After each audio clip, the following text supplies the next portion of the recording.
Buenas noches. Son las 9:01 de la noche del viernes 21 de septiembre.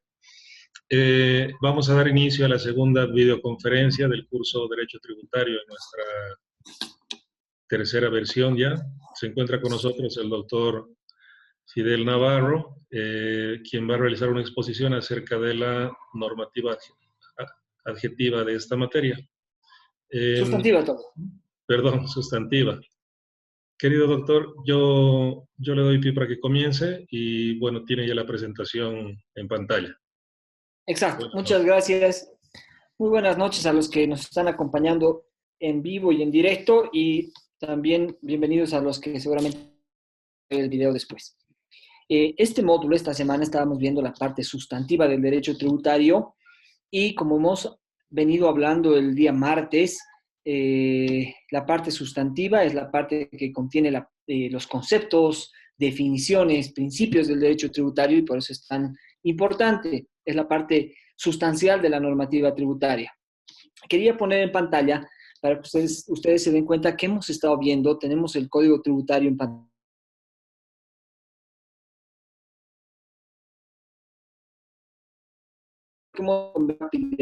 Muy rápidamente el día martes, está contenido y recogido en la normativa tributaria principal y sustantiva que tenemos los bolivianos, que es el Código Tributario, ley número 2492 de noviembre del año 2003. Y como pueden ver, el Código Tributario contiene, en este índice podemos apreciar de una forma más clara el ámbito de aplicación, las fuentes del derecho, qué son los tributos, qué es la relación jurídica tributaria, que es justamente lo que habíamos hablado el día martes, qué es la obligación tributaria, qué es el hecho generador. Entonces, si se dan cuenta, la norma tributaria es básicamente sustantiva. Perdón, el Código Tributario, la ley 2492, es básicamente sustantiva porque contiene estos conceptos básicos.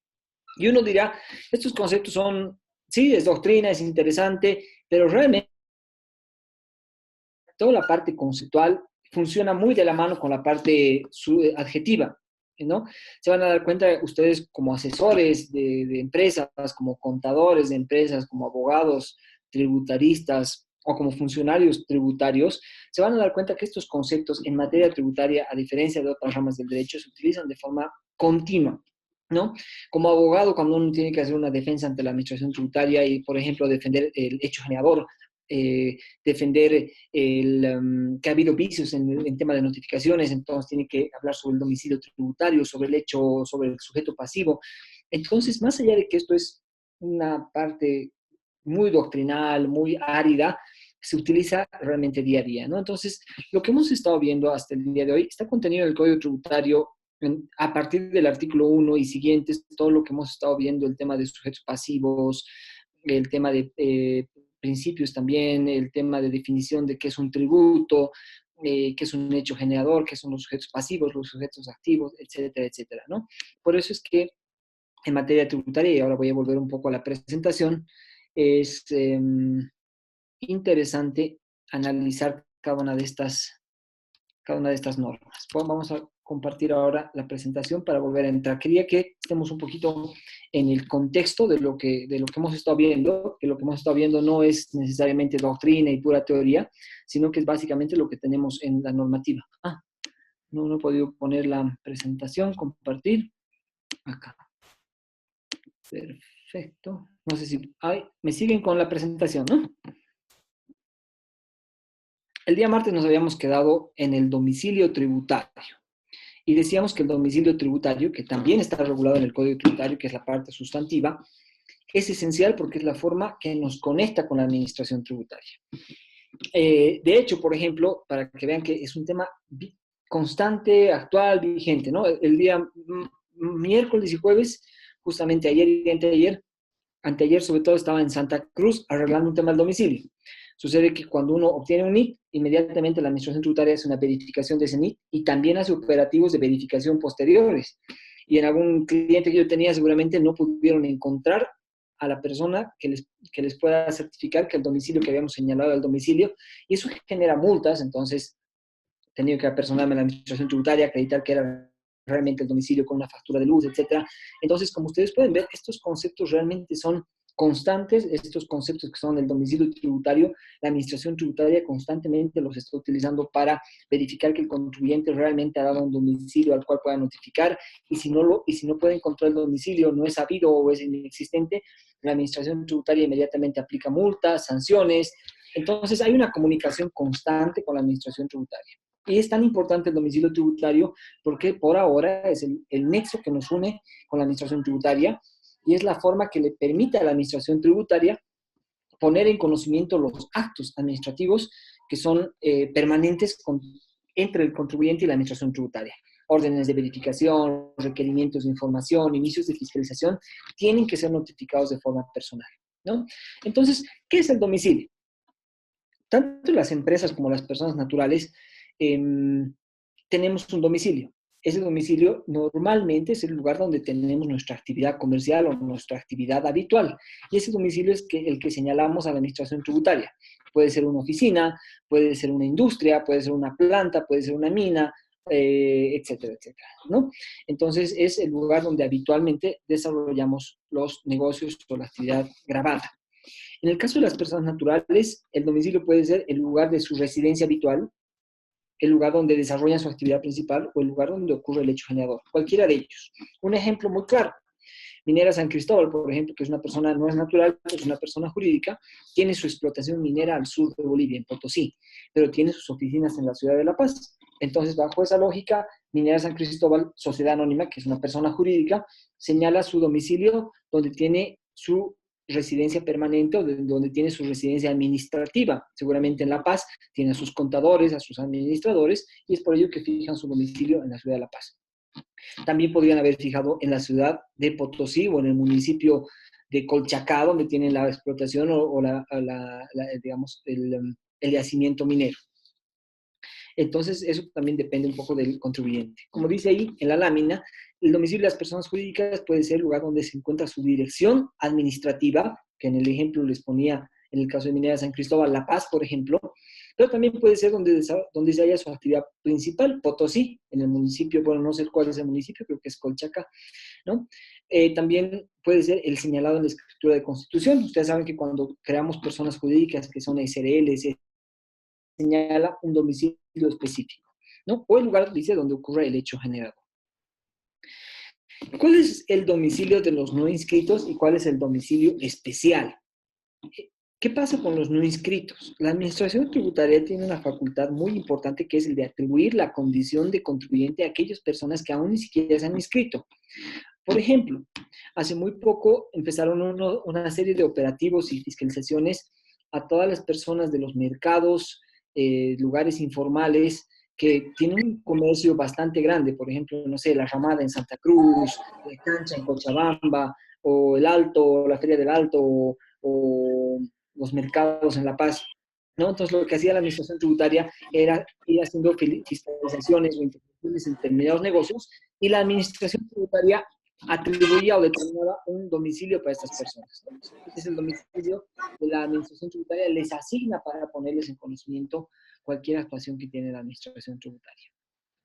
Entonces, ahí terminamos un poco lo que es el domicilio tributario. Ahora, recientemente han habido cambios importantes y obviamente la materia tributaria no puede alejarse del contexto actual que tienen los contribuyentes. Es decir, la administración tributaria hoy día, al momento de inscribirnos, requiere a los contribuyentes que puedan fijar una dirección de correo electrónico y también un teléfono para poder hacer ciertas notificaciones. El Código Tributario establece una serie de prelación para hacer la notificación. Dice, la notificación tiene que hacerse de forma personal. Quiere decir que cualquier actuación de la administración tributaria, sea una resolución determinativa, una vista de cargo, etcétera, tiene que entregarse de forma personal en el domicilio que ha fijado el contribuyente. Si el contribuyente no puede ser encontrado, la administración tributaria prepara un documento que se llama un aviso de visita. Ha ido a tocarnos la puerta al domicilio que hemos fijado y no ha encontrado precisamente a nadie en ese domicilio, o no se encontraba en ese momento el representante legal o el contribuyente. Entonces, ¿qué hace la administración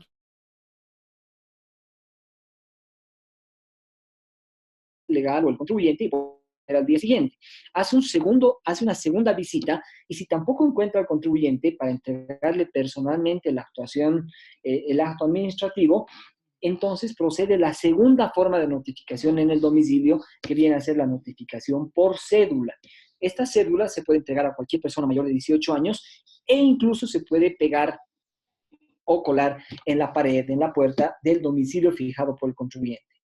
Si el domicilio, si el domicilio es inexistente, por ejemplo, el contribuyente ha dicho, estoy domiciliado en la avenida Valleviana número 15, y el número 15 no existe, y el domicilio no es encontrado, o la persona no es sabida, entonces procede la tercera forma de notificación, que es la notificación por edictos. Y posteriormente hay otro tipo y otras formas de notificación, que son que es la notificación mediante edictos y otros sistemas informáticos. Las recientes normas y modificaciones al Código Tributario, contenidas, si mal no recuerdo, en la Ley 812, que han establecido el perdonazo, establecen una nueva forma de notificación, que es la notificación electrónica. Es decir, que la Administración Tributaria, en base a lo que establecía el Código Tributario, ahora puede notificar además mediante sistemas informáticos. No es otra cosa, básicamente, que una notificación mediante correo electrónico. Se entiende que a partir de ahora la Administración Tributaria puede notificar resoluciones determinativas, vistas de cargo y otras actuaciones administrativas al correo electrónico del contribuyente, ¿no? Este ha sido un avance importante, pero acá hay un análisis y hay que hacer un análisis muy importante. Lo que busca la notificación y lo que busca el principio y este instituto de lo que acabamos de ver, que es el domicilio, buscan que el contribuyente se entere de la actuación administrativa que el fisco, que el Servicio de Impuestos quiere notificar. Si me van a iniciar una fiscalización, tengo que tener conocimiento y certeza que voy a ser fiscalizado. Si he sido sancionado con una infracción, tengo que tener la certeza de que he sido sancionado y el día en que me han emitido la infracción. ¿Esto para qué? Primero, básicamente para que yo pueda interponer los recursos que la ley me franquea. Recursos de alzada, recursos jerárquicos, que los vamos a ver en el siguiente módulo. Segundo, para que yo pueda defenderme, es decir, para que dentro de los plazos que la ley establece, yo pueda presentar las pruebas y los descargos correspondientes. Esta es la esencia de la notificación, que el contribuyente pueda tomar conocimiento del acto administrativo y que el contribuyente pueda defenderse de las pretensiones que tiene la Administración Tributaria, ya sea en una fiscalización, en un requerimiento de información o en un proceso de verificación, ¿no? Imagínense que la Administración Tributaria no nos notifique con los actos administrativos, básicamente el contribuyente no se enteraría y obviamente estas fiscalizaciones podrían avanzar y cobrar al contribuyente sumas que no corresponden. Entonces, esta es la esencia básicamente del domicilio.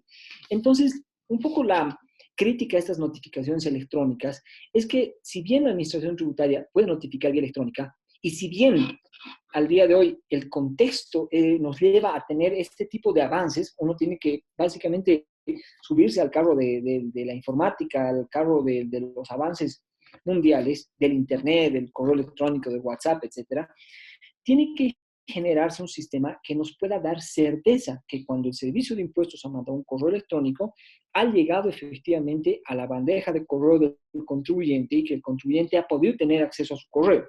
Tiene que haber certeza de que el contribuyente ha abierto y ha tomado conocimiento de ese correo. Entonces, seguramente vendrá más adelante normativa que permita acreditar y dar certeza de ese tipo de procedimientos. Al día de hoy, básicamente, por lo menos en mi experiencia, entiendo que la Administración Tributaria, si bien nos está mandando correos electrónicos, son correos un poco más de mero trámite. Por ejemplo, en un plan de pagos nos manda un correo que nos dice tiene cuota o su cuota va a vencer el próximo 5 o su cuota vence a fin de mes o este es el monto de su plan de pagos.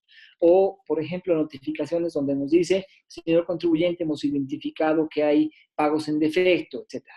Pero todavía la administración no está notificando actuaciones que son un poco más complejas, como la resolución determinativa, como una vista de cargo, o incluso como un inicio de fiscalización. Porque la administración, más bien de forma razonable, entiende que todavía estos sistemas informáticos no están listos como para dar ese paso hacia adelante. Pero seguramente en un momento llegaremos a ese tipo de notificaciones. Ahora vamos a cerrar un poco con esta parte del tema domicilio, del tema sujetos, y vamos a entrar un poco a una parte más técnica. Estamos hablando ya básicamente de lo que es la base imponible y de lo que es la alícuota. Si ustedes me permiten, voy a compartirles en un momento más una norma que para mí es fundamental. Estamos hablando de la ley 843. Denme un momentito, por favor.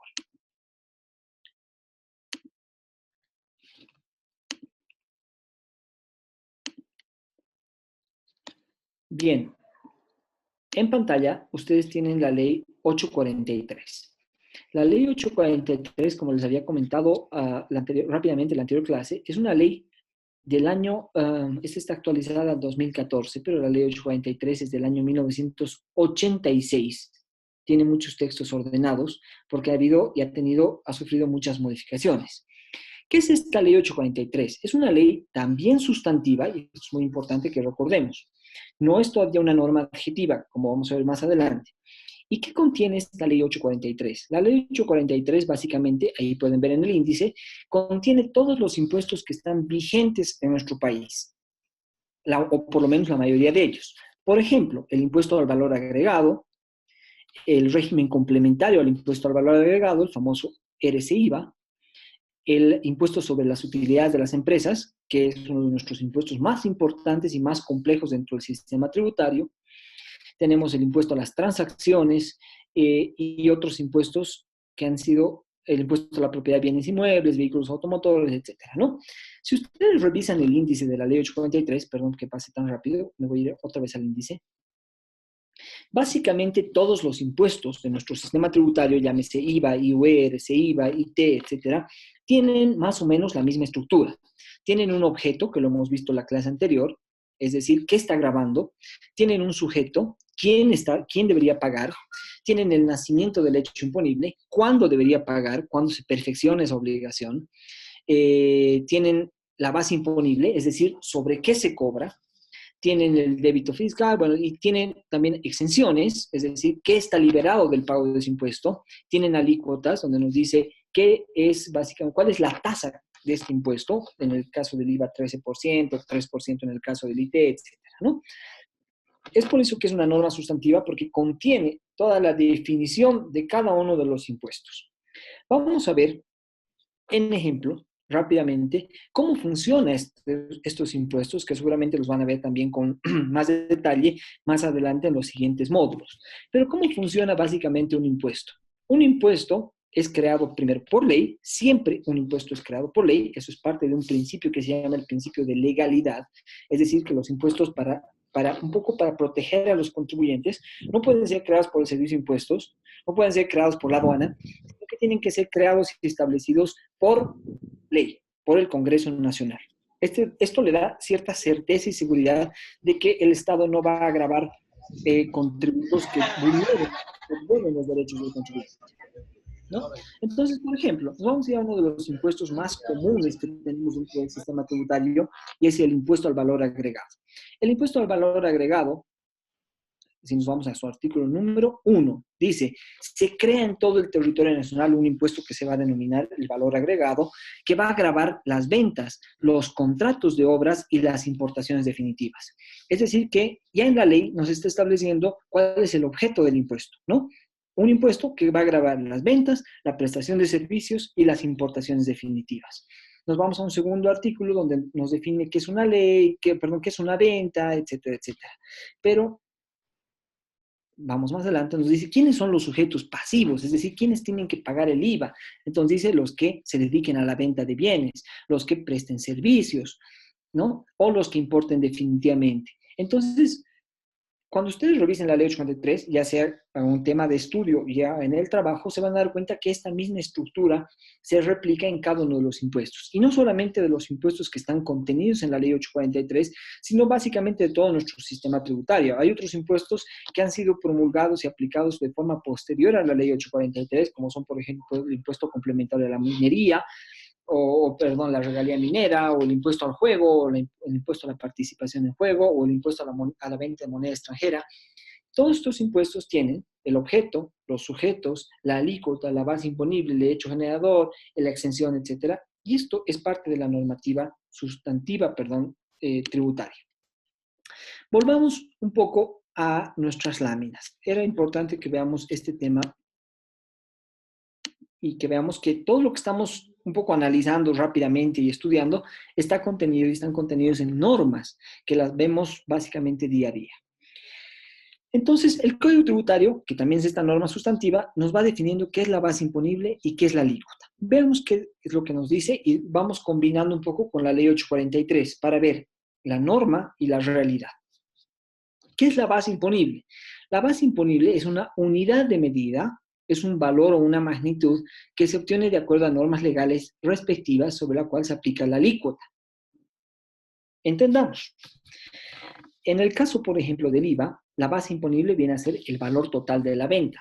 En el caso de las importaciones a efectos del IVA, es el valor total de la importación o el valor FOB de la importación, ¿no? Entonces, si se dan cuenta un poco, la base imponible viene a ser sobre qué te voy a cobrar el impuesto. En el caso del impuesto sobre a las utilidades de las empresas, el famoso IUE, por ejemplo, la base imponible es el total de utilidad neta o la utilidad neta de una empresa. Esa es la base imponible sobre la cual se aplica una alícuota. ¿Ya? Veamos un poco más. La base imponible puede ser determinada de forma cierta o sobre base presunta, ¿no? O puede ser, si quieren, determinada también de forma conjunta entre la administración tributaria y el contribuyente, ¿ya? Vamos a ir viendo ejemplos más adelante. Ya entendemos ahora que la base imponible, como dice su nombre, es una base, un monto, una medición sobre la cual se va a aplicar una alícuota que también está determinada en la ley. Y la alícuota viene a ser un valor fijo o porcentual establecido por ley que debe aplicarse sobre la base imponible. Entonces, estos dos conceptos, tanto la base imponible como la alícuota, son dos elementos que ineludiblemente están siempre atados uno del otro.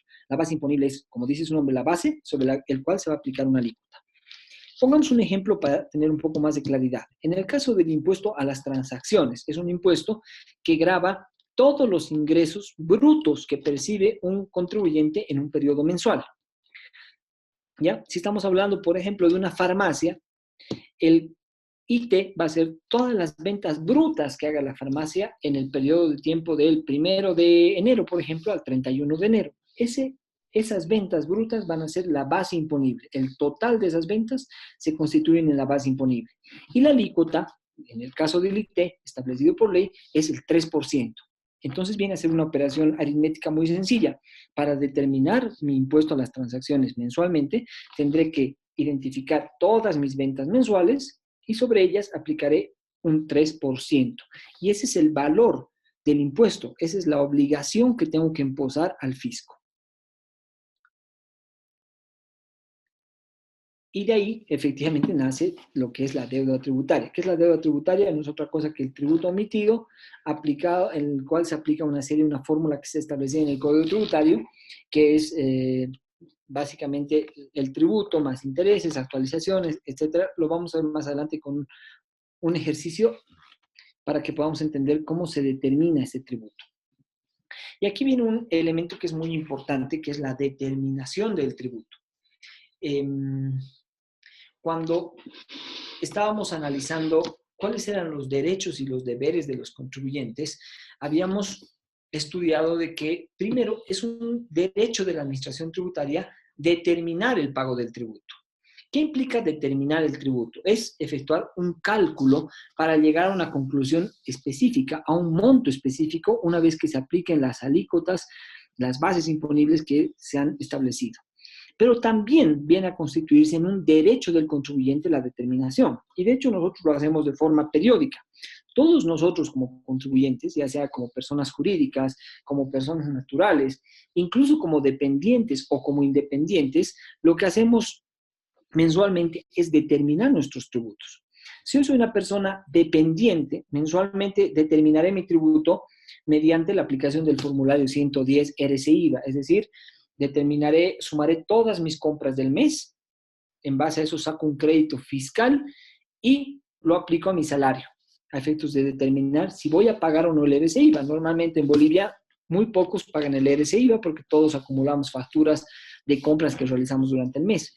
Ese ejercicio que hacemos periódicamente es un ejercicio de determinación del tributo, ¿no? Entonces, nosotros como contribuyentes podemos determinar nuestro tributo y de hecho lo hacemos mensualmente. Si yo soy una empresa, si yo tuviera mi empresa y soy una persona jurídica, hago el mismo ejercicio de forma mensual y anual. Es decir, para el caso del IVA y para el caso del IT, reúno todas mis ventas y declaro mi impuesto a las transacciones en el formulario 400, o declaro todas mis ventas una vez que le he deducido todo el crédito fiscal que yo tengo, y entonces declaro en un formulario 200 el impuesto al valor agregado.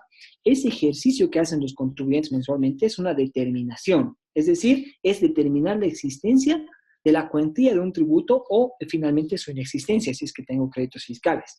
Pero una vez que sacamos y obtenemos un NIT, los contribuyentes hacemos este ejercicio de determinación periódicamente. Lo mismo en el caso del IWE, que es un impuesto anual. Lo que hacemos los contribuyentes o las personas jurídicas, las empresas, es determinar en base a principios de contabilidad que son mucho más complejos, no lo hacemos los abogados, sino para eso están precisamente los contadores, los auditores, van aplicando una serie de principios de contabilidad, deducibilidades, que seguramente los van a ver en el módulo ya de impuestos, más técnicamente o de forma técnica, valga la aclaración, ¿no? Determinamos la existencia o no de un impuesto finalmente de forma anual. Entonces, este ejercicio de determinación lo hacemos periódicamente. Por eso es que en la lámina, como podemos ver acá, dice, ¿quién determina el tributo? La existencia o la cuantía o la inexistencia del tributo lo hace el contribuyente. ¿Y dónde plasma este ejercicio de determinación? Básicamente lo plasma en una declaración jurada, ¿no? No se trata simplemente de hacer un ejercicio en Excel o una fórmula en Excel y determinar el tributo. Tengo que cumplir una serie de formalidades. Por eso es que les decía que la norma sustantiva siempre viene atada de la norma adjetiva. La ley me dice, tienes que pagar un tributo, 13%, el IVA, etc. Y la norma adjetiva me dice cómo determinarlo, en qué formulario determinarlo, cuándo pagarlo, etcétera, etcétera. Entonces siempre viene la parte sustantiva y la parte adjetiva casada y siempre vienen de la mano, unidas una de la otra. Entonces, determinamos la existencia de la cuantía del tributo, el contribuyente lo hace, declara en el formulario correspondiente, en el periodo correspondiente, y esa declaración pasa a la administración tributaria, ¿no? Y aquí hay un corte importante, porque se ha cumplido con la determinación, se ha pagado la deuda tributaria, se ha cumplido y se ha extinguido la obligación tributaria. Pero ahí nace otra atribución de la administración tributaria que también es la determinación. La administración tributaria tiene la facultad de determinar el tributo, es decir, me puede revisar si yo he determinado adecuadamente sus tributos. Y eso está dentro de los derechos que tiene la administración tributaria. Ahora, ¿qué tiempo tiene la administración tributaria para determinar y cumplir con esa finalidad? Y aquí entra un principio que es muy importante y que también ustedes lo han debido escuchar, que es básicamente la prescripción. ¿Qué es la prescripción? Es un periodo de tiempo en el cual la administración tributaria debe cumplir con su obligación o con su facultad de determinar ese tributo. Cuando se promulga el Código Tributario allá por el año 2003, el periodo de prescripción para la determinación de deudas tributarias era de 4 años. Es decir, que el fisco, la administración tributaria, tenía 4 años computables a partir del 1 de enero del año siguiente, en el cual se produjo el vencimiento del tributo, para verificar que el contribuyente, para fiscalizar que el contribuyente y para determinar que el contribuyente había declarado adecuadamente sus tributos. Es decir, en otras palabras, y para comprenderlo facilito, lo que hace la administración tributaria es revisar que nuestra determinación sea correcta. A veces porque el contribuyente comete errores, a veces porque el contribuyente tiene interpretaciones que no son las correctas, o a veces porque los contribuyentes adoptan posiciones tributarias que buscan básicamente defraudar o no cumplir con las obligaciones tributarias, ¿no? O sea, hay que ser bastante objetivos en este caso y hay que ser claros en el sentido de que muchas veces los contribuyentes podemos obrar de buena fe y en muchos otros casos actuamos de mala fe, es decir, tratamos de eludir nuestras obligaciones tributarias. Entonces, la administración tributaria, como habíamos visto dentro de sus facultades, tiene la posibilidad de revisar y, en otros términos, de determinar si hemos cumplido bien o adecuadamente con nuestros tributos. Pero no lo puede hacer ad eternum, no lo puede hacer por siempre, no tiene esa facultad para toda la vida, porque si yo no he declarado un tributo, no sería justo que después a mis nietos les vayan a cobrar por algo que yo no he hecho bien. Entonces, por eso es que se pone un plazo, y anteriormente nuestro código tenía un plazo de 4 años para que la administración pueda fiscalizarnos. Al día de hoy ese plazo se ha extendido, ya no son 4 años, y se ha duplicado el plazo a 8 años, ¿ya? Si ponemos un ejemplo, imagínense que en este momento yo me compro facturas truchas y las declaro en mi libro de compras para pagar menos IVA. La administración tributaria tendrá 8 años a partir de este mes, o sea, a partir, perdón, de este periodo, para poder fiscalizar y determinar que yo he comprado facturas truchas, por ejemplo. ¿Ya? Hay una forma de cómputo que lo vamos a ver más adelante, que es el 1 de enero del año siguiente. Es decir, si el día de hoy he comprado facturas truchas para disminuir mi tributo, mi IVA a pagar, la administración tributaria tendrá 8 años que se computan desde el año 2019, 2020, 21, 22, 23, 24, 25 y 26. Es decir, tiene hasta el 31 de diciembre del año 2026 para poder decir, señor Fidel Navarro, usted ha defraudado al fisco porque se ha tomado facturas truchas, clonadas o que no cumplen con las formalidades necesarias. Entonces, si ustedes, volviendo un poco al cuadro que tenemos acá al frente, la administración tributaria también nos determina el tributo. ¿Y por qué dice acá abajo que el tributo también se determina de forma mixta? Hay un ejemplo muy puntual en el cual hay una determinación mixta. Cuando, por ejemplo, yo, en el caso del impuesto a la propiedad de bienes inmuebles, informo a la administración tributaria que tengo una vivienda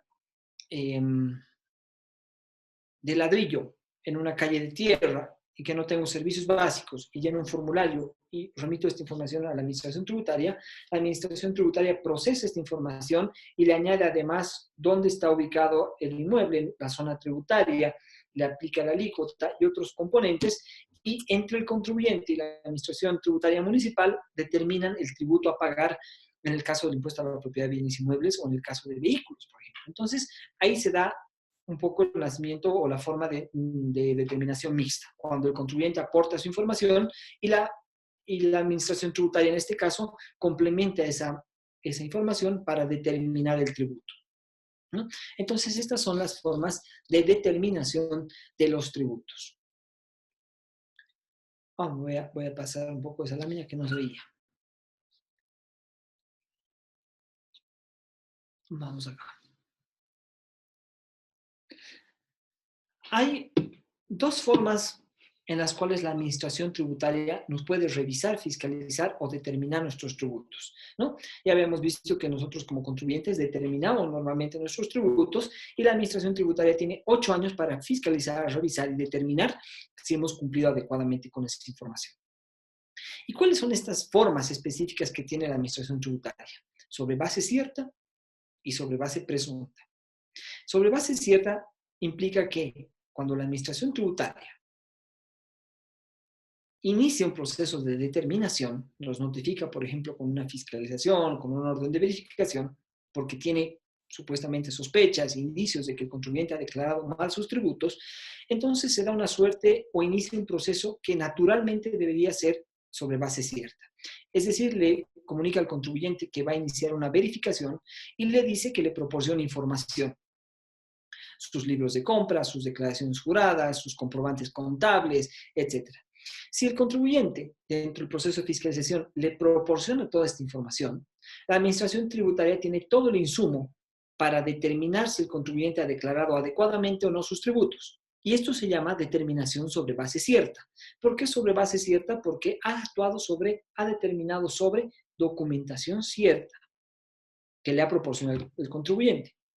Y esta debería ser la forma natural en que la administración tributaria determine un tributo, sobre la información que le proporciona el contribuyente, sobre la información cierta que le proporciona el contribuyente.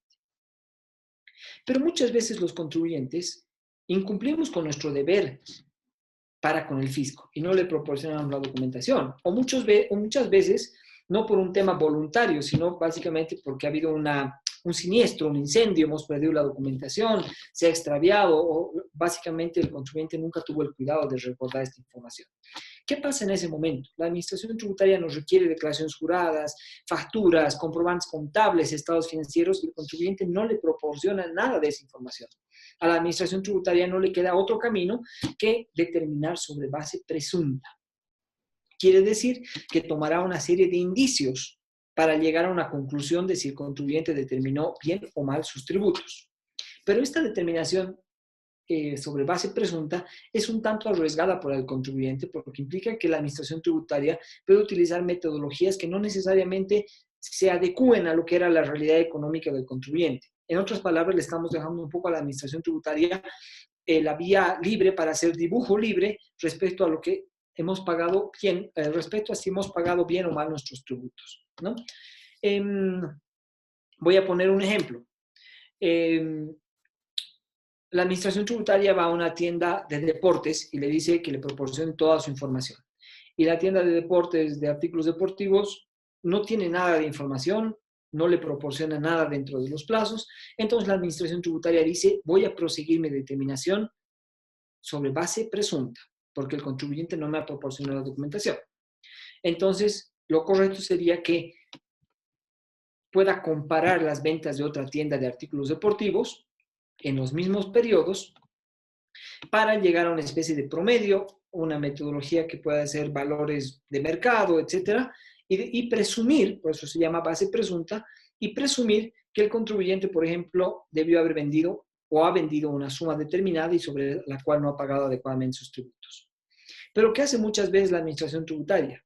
Malutiliza ese mecanismo de base presunta y lo que puede hacer es, por ejemplo, le pide sus ventas del mes de diciembre a otra empresa de artículos deportivos similares, por ejemplo. Y obviamente en el mes de diciembre estamos hablando del mes de mayores ventas porque es Navidad, porque la gente compra más regalos, ropa, etcétera. Y toma el mes de diciembre como un mes promedio y dice, estas son tus ventas que no has declarado. Por eso digo que muchas veces la administración tributaria puede mal utilizar el mecanismo de base presunta. En otras palabras, estoy un poco expresando que es totalmente aconsejable, recomendable que los contribuyentes atendamos los requerimientos de información de la administración tributaria en tiempo y en forma, porque si no nos exponemos a que la administración tributaria pueda determinar discrecionalmente los tributos que tenemos, que nosotros, que han sido determinados y que deben ser determinados por nosotros, y es por eso que es siempre recomendable que como contribuyentes tengamos el respaldo claro y documentado de cada una de nuestras operaciones. Y cuando sea requerido por la administración tributaria, estamos ante un ente que tiene todo el derecho de pedirnos información, de requerirnos documentación. Y por lo tanto tenemos la obligación de cumplir con esa documentación. Muchas veces uno se pone reacio a entregar sus libros originales, su documentación original a la administración tributaria, pero no nos olvidemos que ellos tienen el deber de confidencialidad y de resguardo de esa documentación. Todo lo que proporcionemos a la administración tributaria está resguardado y debe estar, por lo menos tenemos que confiar en que de acuerdo con la norma, esta información va a ser tratada con confidencialidad. Y nos obviamente van a devolver esta documentación. Y siempre es mejor como contribuyentes que proporcionemos esa información y que la administración pueda trabajar en base a documentación cierta del contribuyente en vez de llegar a conclusiones propias. Esta es una recomendación con la que concluimos esta parte que es la determinación tributaria. Entramos a una parte que es muy interesante. Y hemos visto que hay una relación jurídica tributaria, contribuyente-administración tributaria, que hay un nacimiento del hecho imponible, es decir, que hay momentos en los cuales nace un hecho imponible, por ejemplo, una venta, utilidades, etcétera, y eso dispara el nacimiento de una obligación. Es decir, mensualmente hay que pagar un tributo, por ejemplo. Pero ¿cómo se extingue esa obligación? Es decir, ¿cómo dejo de ser deudor de la administración tributaria? Aunque uno básicamente nunca va a dejar de ser deudor, porque en el caso del IVA esto es mensual, en el caso del ITEA es mensual, en el caso del IUE esto es anual. Entonces, en la medida que yo tenga actividades comerciales grabadas, nace la obligación, se extingue la obligación. Nace la obligación, se extingue la obligación. Cada que pagamos nuestro tributo estamos extinguiendo, pero al mes siguiente seguimos haciendo actividades comerciales, nace la obligación y tenemos que seguir en este ciclo con el cual básicamente nosotros como contribuyentes nos ganamos el pan de cada día, ya sea como dependientes o independientes, ¿no? Pero ¿cómo se extingue esta obligación tributaria? Vamos viendo las formas de extinción. ¿Qué implica extinguir la obligación tributaria? Quiere decir cumplir con esa obligación tributaria. Y las formas de extinción son básicamente las mismas que existen en el derecho civil. La más clásica o la común es el pago. Es decir, si yo debo un tributo y pago el tributo, se extingue mi obligación. Es la forma más natural de extinción de la obligación tributaria. Pero también en materia tributaria hay otros mecanismos de extinción de la obligación tributaria que vamos a ir analizando uno a uno, que son, como ya había dicho, el pago, la compensación, la confusión, la condonación y la prescripción, que es, si quieren, la más atractiva y la más entretenida para estudiar. Vamos viendo cada una de ellas primero, definiéndolas y viendo algunas particularidades y con algunos ejemplos para que podamos entender de una forma más clara estas formas de extinción de la obligación tributaria. El pago total. Volvamos a los ejemplos que siempre son muy eh, esclarecedores. Si yo me dedico a vender colchones y eventualmente lo hago todos los meses y emito facturas, por ejemplo, ahora estamos en el mes de septiembre y he vendido un colchón o 10 colchones, emito la factura correspondiente y se ha perfeccionado el hecho generador. Porque no se olviden que en el caso del IVA dice quien venda bienes muebles. Entonces, digamos que he vendido colchones, emito la factura. Procedimentalmente, la siguiente semana ustedes van a ver cómo funciona el IVA y van a ver que yo declaro esta venta en unos libros de compra, en unos libros de ventas. Estos libros de venta luego se bajan a declaraciones juradas, donde dice venta total del mes, y esa base imponible, ya sabemos que es una base imponible, es objeto de la aplicación de una alícuota. En el caso del IVA sabemos que es 13%, y así procedimentalmente nuestros contadores nos llevan la contabilidad y nos dicen al final del mes: bien, señor, usted ha vendido 10 colchones y se ha aplicado el IVA sobre esos 10 colchones y usted tiene una deuda de 500 bolivianos. El mes siguiente declaro eso en mi formulario 200 y acompañado del formulario 200 hago el pago total del tributo. En ese momento se ha extinguido la obligación tributaria porque se ha configurado una de las formas de extinción tributaria, que es el pago total. ¿Qué es el pago total? Es un pago hecho por el sujeto pasivo o por un tercero extraño en la forma que establezcan las normas vigentes. No se trata de ir al banco y decir, le debía impuestos, aquí está el dinero, sino que las formas vigentes implican que he llenado el formulario 200 adecuadamente, que normalmente he declarado en el periodo de acuerdo con mi último dígito del NIT y que me ha personado un banco y he girado un cheque o hecho un depósito bancario, ¿no? Entonces, en ese momento se configura el pago porque obviamente los sistemas han reconocido, han registrado y han acreditado ese pago, etcétera. Entonces, esta es la forma más natural en la que fluye una extinción de la obligación tributaria. Pero también hay otras formas que son un poco más complejas. La compensación, por ejemplo. ¿Cuándo se da una compensación? Dice de forma total o parcial, de oficio o a petición de parte, con cualquier crédito líquido y exigible del interesado. Esto es muy sencillo.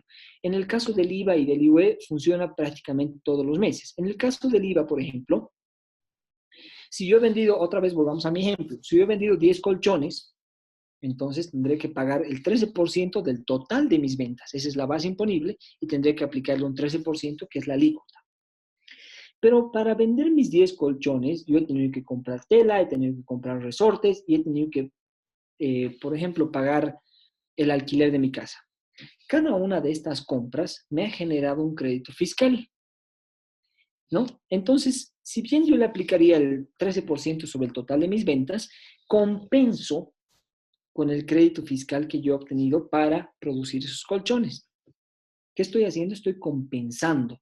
Estoy diciendo, si bien debo 500, tengo un crédito de 100, por lo tanto se compensa parcialmente. Ya no pago 500, solamente pago 400. Este es un ejemplo nada más. Esta es una forma de compensación. ¿Cuál es otra forma de compensación? La compensación también se da muy recurrentemente, por ejemplo, en el caso del IUE. Yo he tenido un muy buen año, ¿ya? Entonces tengo utilidades todo el año, pero resulta que el año 2017 yo he tenido pérdidas. Esas pérdidas se pueden compensar con la utilidad de este año y reduce el monto de forma parcial o total de mi obligación tributaria. Ahí se da básicamente la compensación tributaria, ¿no? Es decir, con estos créditos, que son muchas veces crédito fiscal, puede ser quebranto tributario, también se da una suerte de compensación entre el IT y el IUE. Esto lo van a ver técnicamente la siguiente semana cuando vean impuestos, el IUE, el IVA, etcétera, y ahí se van a dar cuenta que muchas veces uno puede compensar sus tributos con créditos fiscales, sean del IVA, sean del IT respecto del IUE, o sea el quebranto tributario a efectos del IUE. Entonces ahí, de forma como dice la definición, total o parcialmente puedo extinguir la obligación tributaria. Otra forma de extinción de esta obligación tributaria se da en el caso de la confusión. La confusión es un poco más compleja, se da si el titular de la deuda tributaria queda en situación de deudor por la transmisión de los bienes o derechos sujetos al tributo. No es muy frecuente, pero por ejemplo se da en el caso de una expropiación, por ejemplo. Supónganse que hay un bien inmueble que tiene deudas municipales de impuesto a la propiedad de bienes inmuebles, por ejemplo, de muchas gestiones, y la alcaldía decide expropiar ese bien a efectos de, no sé, construir un parque, una casa, por algún eh, requerimiento de necesidad pública. Expropia la casa y en ese momento la alcaldía se conforma al mismo tiempo en deudor y acreedor de sí mismo, o más bien en acreedor y deudor de sí mismo. Ahí se da una suerte de confusión. Por lo tanto, la alcaldía no se puede cobrar a sí misma ni exigir a sí misma. Y se ha extinguido la obligación por precisamente darse ese efecto de que se reúne la condición de acreedor y de deudor en una misma persona. Esta es otra forma, no muy frecuente, pero es una forma que obviamente hay que estudiarla en materia tributaria porque se da en algunos casos de extinción de la obligación tributaria. Una cuarta forma de extinción de la obligación tributaria se da en el caso de la condonación. Si ustedes se dan cuenta, muy pronto, de aquí a unos días, se va a dar justamente este fenómeno de la condonación. ¿Qué está haciendo la ley, el Estado? Está a punto de emitir una ley de regularización de adeudos tributarios, que no es otra cosa que una condonación.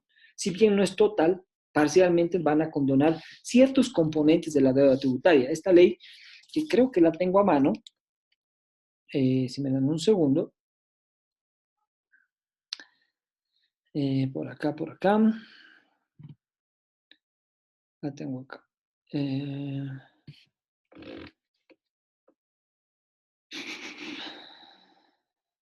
Perdonazo.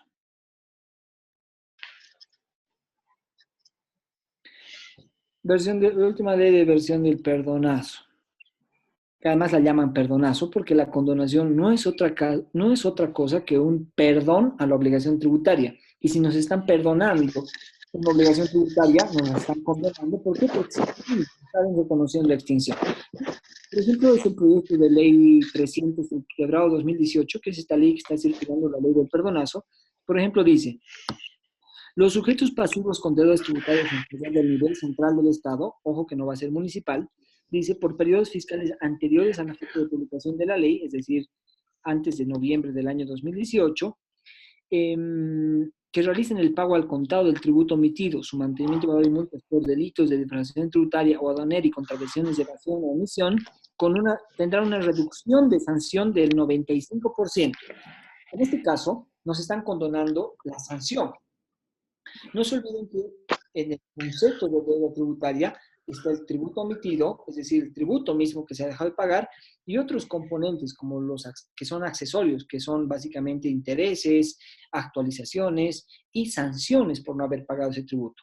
Entonces, en este caso, y todo ese componente, la suma de todo eso, determina o genera lo que es la obligación o la deuda tributaria. Entonces se está dando una suerte de condonación. Están diciendo, te voy a perdonar una parte de esa deuda, que es la sanción, ¿ya? Para que los contribuyentes obviamente puedan animarse a pagar los tributos generando mayor recaudación al Estado. Pero se están dando una suerte de condonación. Se está extinguiendo parcialmente una parte de la deuda tributaria, ¿ya? Esa es un poco la condonación. Y finalmente tenemos a la prescripción, que para mí es lo más interesante y también es lo más complejo. La prescripción es la extinción de una obligación por el paso del tiempo.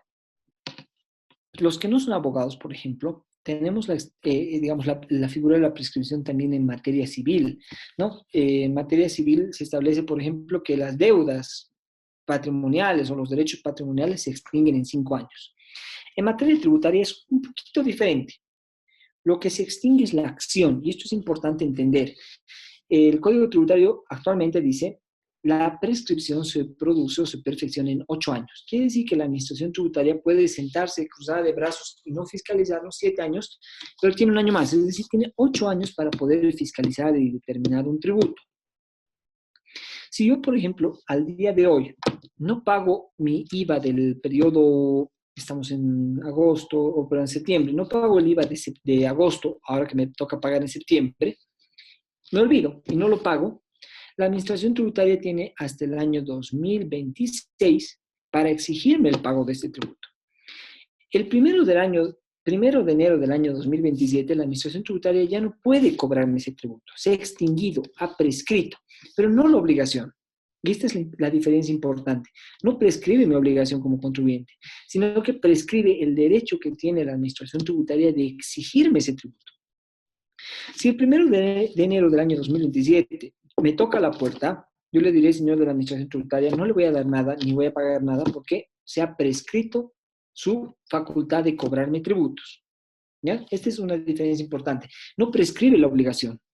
Yo voy a ser deudor moral, si quieren, del Estado para siempre, pero nadie ya puede accionar contra el contribuyente, contra mí, si han pasado estos 8 años.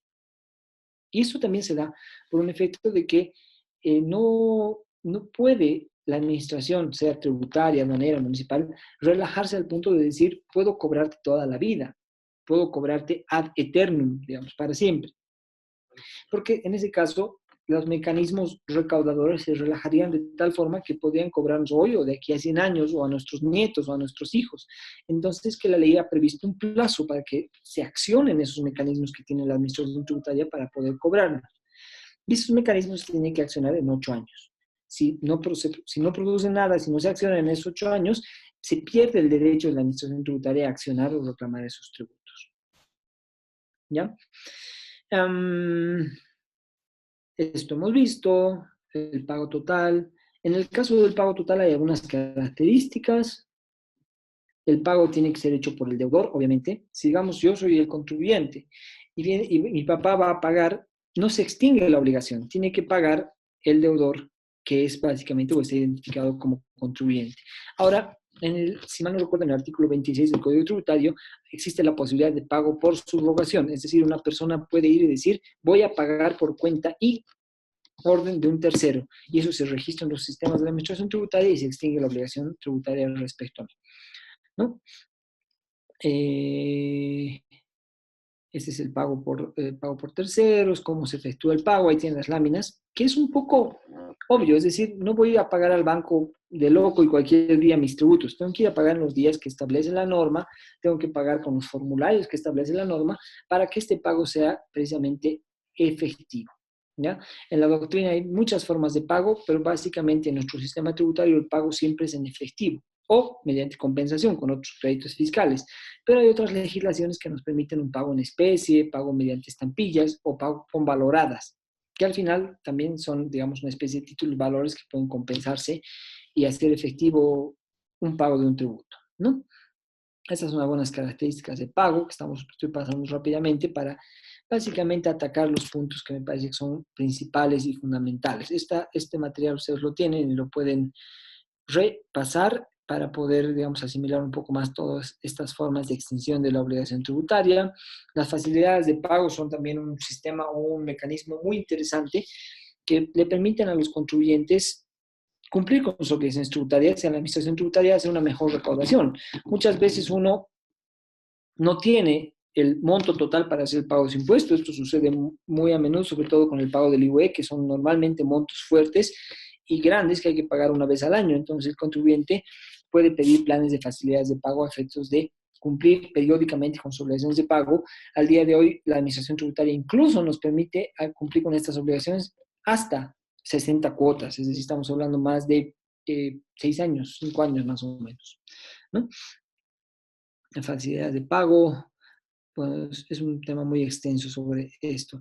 Yo quisiera llegar al tema de la prescripción, porque la prescripción, y con esto ya vamos a ir concluyendo, tiene un tema muy, muy interesante. ¿Qué ha pasado con la prescripción? Obviamente a la administración tributaria nunca le gustó tener solamente 4 años para poder cobrar los tributos.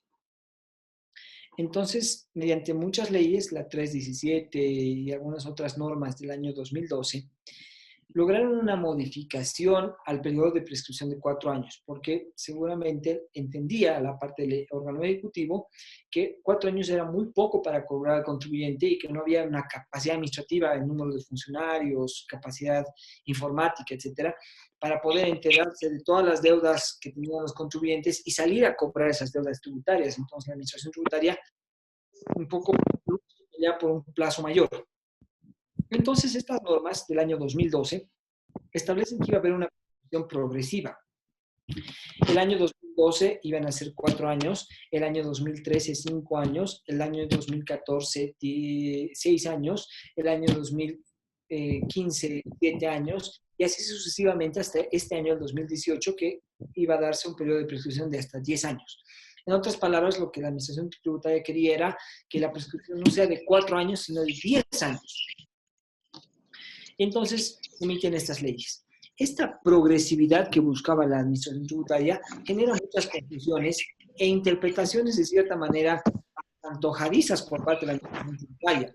En algún momento lo que hizo la Administración Tributaria es decir, vamos a cobrar 10 años, porque eso es lo que decía la norma en su interpretación, y lo que hicieron fue básicamente hacer una interpretación un poco extensiva. Dijeron 10 años hasta el 2018. 2018 menos 10 años, podemos cobrar incluso el 2018. Empezaron a fiscalizar periodos que ya estaban prescritos, como el año 2000, el 2008 o el 2009, bajo una interpretación que era un poco abusiva, si vale el término, de estas normas que fueron cambiando. A partir del año 2012, 13, 14, se fueron interponiendo una serie de recursos constitucionales, porque la Administración Tributaria fue hacia atrás, como se dice en este efecto retroactivo de la norma. Interpretaban que estas normas eran retroactivas y les habían abierto la posibilidad de fiscalizar incluso periodos del 2008 y del 2009 que ya estaban prescritos, ¿no? Entonces, al día de hoy, básicamente, este instituto de la prescripción ha sido bastante vulnerado. La Administración Tributaria aún sigue con el criterio de que puede fiscalizar la gestión, incluso la gestión 2008, pese a que estamos hoy día situados y parados a 2018, ¿no? Entonces, para la Administración Tributaria todavía se puede fiscalizar la gestión 2008. Y de hecho, por ejemplo, las administraciones municipales es muy común que nos manden reliquidaciones de la gestión 2007, 2006, 2008, pero lo que tienen que pelear los contribuyentes es que estos periodos están prescritos. Como hemos visto y hemos escuchado un poquito más adelante en esta charla que tenemos, la prescripción es una sanción, si quieren, a la inacción de la Administración Tributaria por no haber cumplido su rol en el plazo que la ley le ha determinado, que inicialmente eran 4 años, ¿no? Y que, bueno, ahora se han extendido a 8, básicamente. Entonces, esto es un poco una problemática que estamos viendo hoy día mucho los contribuyentes. La siguiente clase les voy a pasar una sentencia o la voy a colgar en la base de una sentencia ya del Tribunal Supremo de Justicia y otras sentencias del Tribunal Constitucional que han establecido, le han dicho a la Administración Tributaria que no puede aplicar la norma retroactiva. Entonces, al día de hoy, los periodos que están prescritos son básicamente efectos del IUE, el 2012, y efectos del IVA y del IT, incluso la gestión 2000, a ver, 14, 15, 16, 17, 18. Efectos del IVA, también la gestión 2012, ya hacia atrás, obviamente, ya están prescritas. Y esto es algo importante que tenemos que tomar en cuenta en nuestro día a día y no dejarnos sorprender muchas veces por la Administración Tributaria, que pretende con sus verificaciones y fiscalizaciones cobrarnos periodos que ya están prescritos, sobre los cuales ya no tiene facultades para revisión, para fiscalización o determinación. Bien, creo que hemos llegado, y para no cansarlos más, sobre todo hoy en viernes, a una hora de charla. Más bien yo quisiera que si tienen algunas preguntas, algo que quisieran que ampliemos, estoy más bien presto para que me puedan comentar si tienen alguna duda, si quieren que ampliemos o charlemos algún otro tema rápidamente en estos minutos que nos quedan. Muchas gracias. Perfecto, muchas gracias, doctor. Entonces, a todos los participantes pueden habilitar tanto su micrófono como el video en la parte derecha de su pantalla, o también hacer uso del chat. Por favor, doctor, esperamos unos segunditos a ver si alguien tiene una consulta.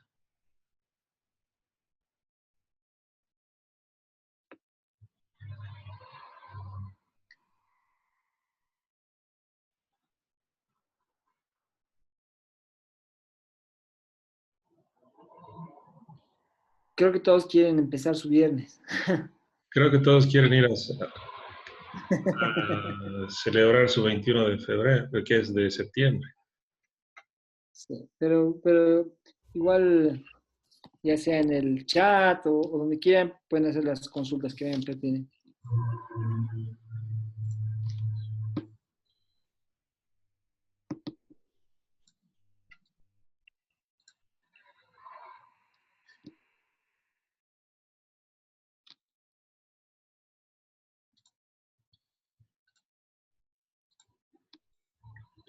Perfecto, creo que con eso podemos terminar la conferencia, doctor. Algo tal vez para concluir. Como usted sabe, tenemos para el día domingo la conclusión de las dos actividades que se habían planteado, ¿Ya? de los dos foros, y para el día miércoles, si no me equivoco, tienen que entregar el trabajo que está igual en la plataforma. Exacto. Bueno, no, para concluir, tenemos un módulo más adelante. Si les ha quedado dudas sobre este o hay algo que no quieren comentar, seguramente los que vean el video después lo podemos ampliar. Una Nada consulta más. antes de que nos vayamos, Doc. Tenemos a Liz que dice, buenas noches, por favor me puede explicar si después de iniciada una fiscalización se puede rectificar formularios. Ok. Hay una norma, no recuerdo el número, que establece expresamente que las rectificaciones presentadas una vez iniciada la fiscalización, que se puede iniciar con una notificación de inicio de fiscalización, con una orden de verificación, no van a ser consideradas por la administración tributaria. Entonces, no recuerdo el número de la norma, pero sí hay una resolución normativa específica en este sentido, ¿no? Perfecto, tenemos al señor Sotelo que dice, consulta, así como hay prescripción de la acción, ¿hay la prescripción en el cobro de impuestos? A ver, esto es bien interesante. Hay todo un sistema de prescripción que está regulado a partir del artículo 54 del Código Tributario vigente y que ha cambiado mucho respecto a cómo ha nacido el Código Tributario, la Ley 2492 del año 2003. Inicialmente, hay un sistema de prescripción para todo lo que es determinación, fiscalización o verificación, que era de 4 años, hoy día es 8 años. Y hay otro sistema de prescripción, o había otro sistema de prescripción para la ejecución de la administración tributaria, que eran 2 años. ¿Qué implica la ejecución? La ejecución es una etapa en la que la administración tributaria ya va a cobrar la deuda tributaria que ha determinado o que el contribuyente la ha determinado en una declaración jurada y que no ha conformado. Es decir, cuando presentamos declaraciones y no pagamos. Entonces, si ustedes se dan cuenta, esta prescripción de 2 años era menor porque se entendía que lo único que tenía que hacer la administración tributaria era ir a cobrar. Y cobrar para la administración tributaria es relativamente sencillo porque ellos tienen muchas facultades. Por ejemplo, nos emiten un PIET, que es el prohibido de inicio de ejecución tributaria, y nos dicen, en 3 días voy a iniciar la cobranza coactiva si no pagas. Y después de pasados esos 3 días, emite un AIS, que es un auto inicial de sumario contravencional. Dice, como no me has pagado, estoy procediendo ya a la cobranza coactiva. Y la cobranza coactiva es bastante agresiva porque inmediatamente se aplica el congelamiento, se solicita al ASFI el congelamiento de cuentas, a derechos reales la anotación de bienes, al tránsito anotación de vehículos, etcétera, y comienzan la cobranza, aplican inmediatamente, por ejemplo, la marca en el sistema tributario, en el portal tributario ya no puede dosificar facturas o hay una intervención, es decir, pueden ir a los clientes y decirles, si usted le debe a este contribuyente, ya no le paga al contribuyente, págale directamente al servicio de impuestos. Entonces, tienen todas las facultades para cobrar y para asfixiar al contribuyente y ejercer su fuerza coactiva de cobro. Entonces, por eso es que antes el periodo de prescripción era mucho menor, era de 2 años, y la administración tributaria era muy efectiva para cobrar, es muy efectiva para cobrar. Pero hoy día, con los cambios que han habido a la ley 2492, la ejecución, que es esta etapa de cobranza, es imprescriptible, ¿no? Y esto obviamente no ayuda mucho como país porque genera inseguridad jurídica, pero ahora, el día de hoy, es imprescriptible la ejecución tributaria de cobro. Perfecto, gracias, doctor. El señor Sotelo sigue con otra consulta. Dice, la nueva ley del perdonazo, exactamente, ¿qué está perdonando? ¿Qué impuestos ya no se van a pagar? Ya, básicamente lo que esta normativa de regularización impositiva busca es reducir las sanciones. ¿Qué es la sanción? Cuando uno tiene que pagar un tributo y no lo paga, inmediatamente se dispara una sanción tributaria. Si yo debía 100 de tributo y no lo pago, inmediatamente debo otros 100 por sanción, por omisión del pago de tributario. Entonces, una multa tributaria, si quieren, del 100% de la deuda tributaria. Nuestro sistema tributario tiene una capítulo que se llama arrepentimiento eficaz y régimen de reducción de sanciones. Muchas veces los contribuyentes no tienen dinero para pagar el tributo, entonces declaran el tributo y no lo pagan. Inmediatamente se está produciendo una multa tributaria del 100% de ese tributo que no he pagado, que es bastante fuerte, ¿ya? Pero si el contribuyente, antes de cualquier acción de la administración tributaria, antes de que lo notifiquen, hace el pago del tributo, tiene una reducción de sanción del 0%. Si la administración tributaria ya le ha dicho, señor, usted no me ha pagado con cualquier actuación, entonces esa multa sube al 20%.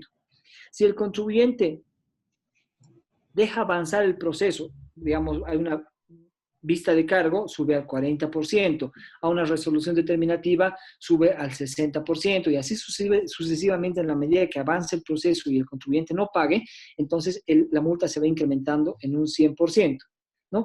Entonces, esta ley que va a salir los próximos días, que se llama Ley del Perdonazo, no está perdonando ningún tributo, simplemente está yendo a la sanción. Dice, se puede reducir hasta el 95% de la sanción, siempre y cuando me paguen, creo que hasta el 30 de noviembre, hay que ver la última versión, ¿no? Pero entonces no está perdonando el tributo, sino básicamente está perdonando el pago de la sanción, que es parte, que conforma, es una de las partes de la deuda tributaria.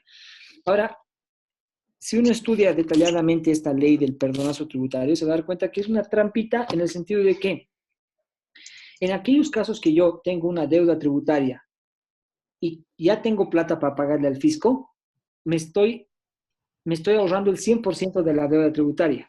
En cambio, con esta ley solamente el 95%. Entonces, hay que ver caso a caso si es conveniente pagar o no, si es conveniente o no acoger esta ley del perdonazo.